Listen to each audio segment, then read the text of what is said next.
అందరికీ నమస్కారం అండి. ఛానల్‌లోకి స్వాగతం. మన ఛానల్ మొదటిసారి చూస్తున్న వారు ఎవరైనా ఉంటే గనక ఛానల్‌ను సబ్స్క్రైబ్ చేసుకొని, వీడియోను పూర్తిగా చూసిన తర్వాత కామెంట్ సెక్షన్‌లో నమో వెంకటేశాయ అని టైప్ చేస్తారని ఆశిస్తున్నాము. ఒక ఊరిలో మంచి పేరు ప్రతిష్టలు కలిగిన పండితుడు ఒక ఆయన ఉండేవారు. చాలా చక్కని వాక్పటిమ గలవాడు.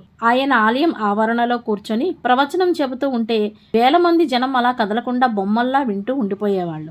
ఆయన ప్రఖ్యాతి చుట్టుప్రక్కల గ్రామాల్లో వ్యాపించింది. ఒకసారి ఆయన ప్రవచనం నిమిత్తం పొరుగురు వెళ్ళవలసి వచ్చింది. ఆ ఊరు వెళ్లే బస్సు ఎక్కి టికెట్ తీసుకున్నారు. అయితే పొరపాటున బస్సు కండక్టర్ 10 రూపాయలు ఎక్కువ ఇచ్చారు.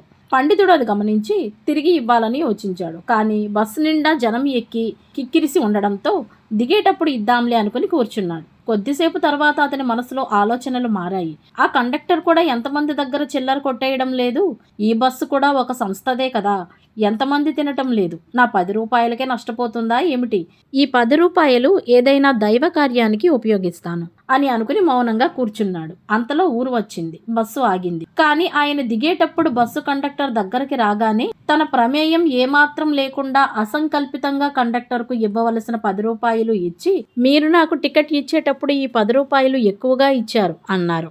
దానికి ఆ కండక్టర్, అయ్యా, నేను మీ ప్రవచనాలు ఎంతో శ్రద్ధగా వింటాను. మీరు చెప్పడంతోటే సరిపెట్టుకుంటారా లేక పాటిస్తారా అని చిన్న పరీక్ష చేశాను అన్నాడు. పండితుడు చల్లటి చిరుచెమటలతో బస్సు దిగి, 10 రూపాయల కోసం తుచ్చమైన ఆశతో నా విలువలకే తిలోదకాలు ఇవ్వబోయాను. నా అదృష్టం బాగుంది. నా మనస్సాక్షి సరైన సమయంలో సరైన నిర్ణయం తీసుకుని నా విలువలను కాపాడింది అనుకున్నాడు. జీవితకాలం పాటు సంపాదించుకున్న మంచితనం కూడా సర్వనాశనం కావడానికి ఒక్క క్షణం చాలు. నమో వెంకటేశాయ. లోకా సమస్త సుఖినో భవంతు. సర్వం శివార్పణం.